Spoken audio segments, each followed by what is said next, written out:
last 2 games. So, and he is a pretty good player. So how much is he? He's 5.5, so he's not super budget, but he's got the potential to be a huge kind of differential for you. Okay, interesting.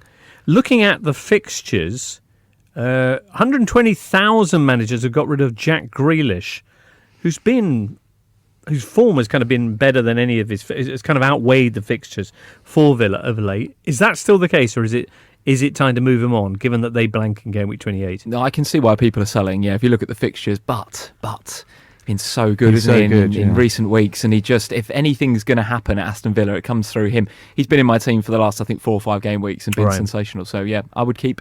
You just brought in Samatta with your wild card, haven't you, Duncan? I did, yeah. And if you think he scored in his debut, and he sort of scored in the second game. It was an own goal, wasn't it? But I mean, he would have scored if he's getting into good positions. I like him. I think he gives more to Aston Villa than Wesley was doing previously in the season. Yeah, and he's going to get on the end of. I mean, Villa are pretty good at free kicks and set pieces. Yeah. So I think a Grealish-Samatta combo is not, But I think mad. Also the arrival of Samatta makes Grealish a slightly more defendable asset as well, given that there's now an outlet for. Well, he also seems to be kind of elevating himself to another level. I mean, a lot of people were a bit sceptical about Grealish before the start of the season. Could he make an impact on the Premier League? But he's almost outside the big clubs. He's the most effective player, I'd say. I agree with James there. I think Samatta is almost kind of offering himself as an alternative to Grealish. Every time Villa were playing, it was like, well, it's Grealish or nothing. If he can produce a world-class shot or a world-class pass, then we'll win the game. Otherwise, we won't. Certainly the last couple of games I've watched Samatta play, he's taken that burden a little bit off of Grealish, and they seem to have struck up a bit of a relationship already. So, yeah, nice pick. I guess he's 0.0, is he, Duncan, again? Like Pudense or 0.1? No, I reckon 1 or 2 people might have got on Samatta. How much does he cost, Duncan? So he's owned by 0.3. Right. Okay. One of which is me, as we've discussed. And he's 6, so he's quite expensive. 6 million? Yeah. But, for a forward, that's pretty reasonable. The fixtures, not so much. They are away to Southampton this weekend. Southampton, the team that's conceded more goals at home than anybody in the Premier League, so that's not necessarily a bad fixture for them, but they don't have one in game week 28. After that, away at Leicester, at home to Chelsea, away at Newcastle, at home to Wolves. You wildcarded last week, and what was behind that, Duncan? Boredom? Yeah, partly. I was walking my dog and suddenly panicked about the imminent match day and thought, well, I wanted to get Aguero in and way to do it, but it was quite enjoyable. I mean, I ransacked my team and rebuilt it. Just in terms of, anyone who's not done their spreadsheet yet, what time frame should we be looking at for getting our chips into play? Your bench boost, your free hit, and your second wild card. If you haven't used that yet, Lee, when are the kind of key dates that we need to be thinking of those for? Yeah, still a lot of uncertainty with FA Cup games to play, but I think the general consensus is that game week 31 is going to be quite difficult to navigate with quite a few teams blanking. All eyes on Stamford Bridge in the next round of the FA Cup. If Chelsea beat Liverpool and Liverpool therefore play in game week 31 and go out of the FA Cup, it's going to be a bit easier to navigate that game week because a lot of us will have 3 Liverpool players and we can just leave them in our teams. Right. If Liverpool go through in the Cup, of course they don't play in game week 31. It's more difficult. The free hit chip might come into play then. And we're likely to have 2 double game weeks later on in the season? Yeah, and again, so 37 I think is looking like the big double game week, although there will be other double game weeks as well. So my advice would be if you can hold on to your chips and use them aggressively to attack those game weeks with the doubles in, you're going to benefit. Right. So ideally, don't play any yet. Although do what I did essentially. The wildcard can get played at the time that's right for your team, Duncan. Yeah. Although I do still have my triple captain, as I think you do, Tom. Oh, okay. I certainly do. Yeah. Excellent. Well, next up, let's have a look at some of your answers to this week's Wednesday question, which was with various teams blanking in game week 28 and Son now out through injury. Who are you looking at in midfield to get you through the game week?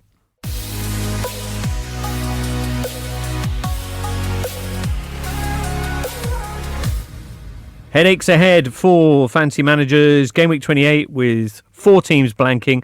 Son is out as well. What are we going to do? What are the midfield options? Yousaf says Richarlison is the obvious one. Form and exceptional player. Bruno Fernandes, Dele Alli brackets should be on pens. Those are decent shouts, aren't they? Well, Dele Alli we've discussed a little bit already, but Richarlison? Not for me, no, simply because I think, obviously, we've talked about the Everton fixtures before, and there's value up front for Everton. If you do want to invest in their attack, for me, I think it's Dominic Calvert-Lewin. Richarlison, 8.1. He's in good form, and we know he's got a bit of FPL pedigree. Not for me. I've got Dominic Calvert-Lewin. Don't fancy a double up. Okay. If you didn't have Dominic Calvert-Lewin, would you fancy him? No, I don't think I would. No? No, I don't think so. It's just not a trustworthy player, in my opinion. He's one of those players that on his day can be good, but if he doesn't fancy playing well that day, a bit like Martial, actually. Is that the old Richarlison? Is there evidence? Ancelotti does seem to have wrung out a bit more consistency from Everton, so I would be tempted by Richarlison. Did you get him in on your wildcard, Don? Didn't know, so yeah, that's a good point. All right, Tom, Richarlison for you? No, similar to Lee, I've got Dominic Calvert-Lewin, and given Everton's slightly sticky-looking fixtures, I would be reluctant to go into that with 2 Everton forwards. I'm going to stick with DCL. Felix says he's going to double up on Mane and Salah once more, while Son is injured. So you've obviously got a bit of cash lying around, because it's a bit of a price leap, isn't it? Yeah, a bit. I mean, I think Mane's an interesting one, actually, because obviously pretty much everyone had him for a long time, but then he got injured, and myself included got rid of him. Well, we all moved to Salah if we weren't already there, I think. Well, true, but then it makes Mane a sort of semi-differential at the moment. So you'd have a hell of a headache picking the captaincy, wouldn't you, each week? Yeah, particularly with Liverpool's pretty kind fixes over the next 5 games, Mane could be a chance to steal a march on a few of your rivals. Right, but pretty much everyone's already got 3 Liverpool players, haven't they? Would you get rid of another Liverpool player just to bring in Mane? Well, I've got Robertson and Trent at the back, so yeah, one of those probably Robertson. So, but then that would necessitate more juggling, and as we've discussed, that my wriggle room for that has vanished. I see. Nilesh suggests Barnes, and I'm guessing you mean Harvey Barnes, or Lucas Moura, although Spurs could implode now. Well, it's very true. Harvey Barnes, though, Duncan, is in your team. Yep, he was one of my now famous wildcard adjustments. Did you pick him, or was it the dog? That was the dog, that one. Excellent. So fair play to Stan. But Harvey Bones, more like. Hey, it's a dog. Yeah, his bark's worse than his bite. But yeah, he's returned in his last 4 appearances for Leicester. So he seems to have picked up where Maddison's faded. Okay. Dash says Pepe with an exclamation mark.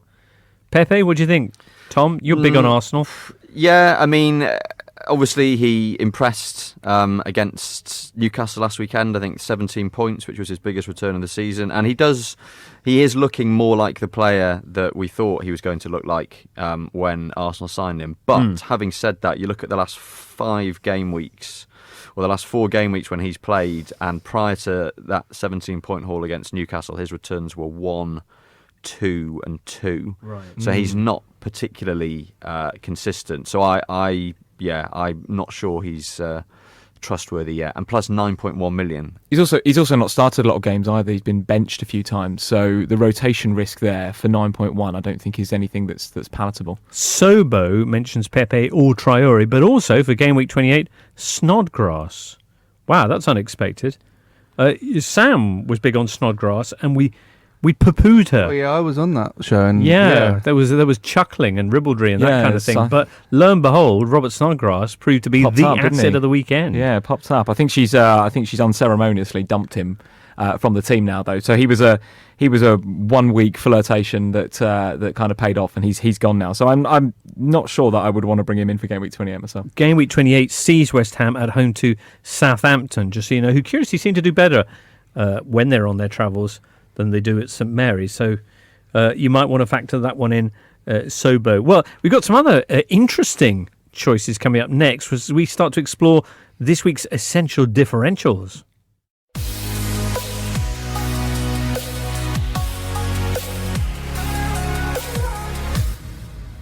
Essential differential, everybody. Nobody else has got them. You do. So ka-ching as those points roll in and you rocket up your league. Lee, who have you got for us? So bear with me on this one. Bear with me. Alan St Maximin from Newcastle. Nice. Often I come on the podcast and I do a lot of research about stats and shots in the box and what have you. None of that this time. This is an eye test pick. I really like Alan St Maximin. I also like his Twitter account. If you're not following on there, it's good entertainment. Not a lot to shout about. Assisted in game week 23 in a win over Chelsea, but outside of that, Not a lot to go on. However, he always looks dangerous, though. However, yes, and I did watch him in that first half, in particular in that Arsenal game. Now, Arsenal obviously got a bit of a rocket at half-time, came out and won 4-0, but in that first half, could easily have been a goal down to Newcastle, and he looks like the danger man for Newcastle if anyone's going to do it. They're also up against Crystal Palace this game week, who have got, I think, 1 win since game week 16, so Hodgson's boys in terrible form. They've just got great fixtures all the way coming up. Newcastle, Crystal Palace away, then Burnley at home, Southampton away, Sheffield United at home, and Villa at home before Bournemouth away. So plenty of potential there. Nice shout. 5.4 million is the price for Alan Saint-Maximin. 0.4% ownership. Yes. And he's a midfielder who plays in a pretty advanced role as well. He's a little bit out of position, yeah, absolutely. Nice. Tom, I think you're going to shock a few people with your suggestion. Yes, Hector Bellerin. What? Of Arsenal, only 0.9% ownership, so a true differential. 5.4 million, so a decent price compared to some of the more expensive midfielders. He's returned with 8, 8 and 6 points in the last 3 game weeks, consecutive clean sheets for Arsenal. The one caveat is that Arsenal blank in game week 28, so obviously you're not going to get many points from him there. But that form makes it worth having him on the bench. I mean, he is the informed defender in the game currently, and given that he's back to fitness and is Arsenal's first choice right back, he is going to play a lot of football between now and the end of the season, so it might be an idea to get him in now and bank on future returns. Right, and if you do get him in and just keep him on the bench for game week 28, the fixtures look great after that. Interesting shout. Hey Duncan, who have you got for us? Well, we've got quite a fashionista trend going through, haven't we? We've gone Saint-Maximin, right. Bellerin, so I've gone for, on that tip, Harry Maguire, perhaps less so. But he obviously scored that goal away at Chelsea. That was his first Premier League goal for United. Obviously a pretty big goal threat at Leicester, but hasn't really shown that at United. Although he has got the same XG roughly as Van Dijk, but obviously hasn't done as much with it. You think that's all going to change though? Well, now that Bruno Fernandes is there, an excellent deliverer of the ball, and those two look like, particularly at set pieces, obviously at corners, look like they could link up pretty well. So it might be even worth bringing both of them in if you can manage it. 1 or 2 options then as you tinker with your team then, listeners, ahead of the deadline, 11:30, remember, Saturday morning. Up next, we'll hear what the panel are going to be doing to their starting 11s.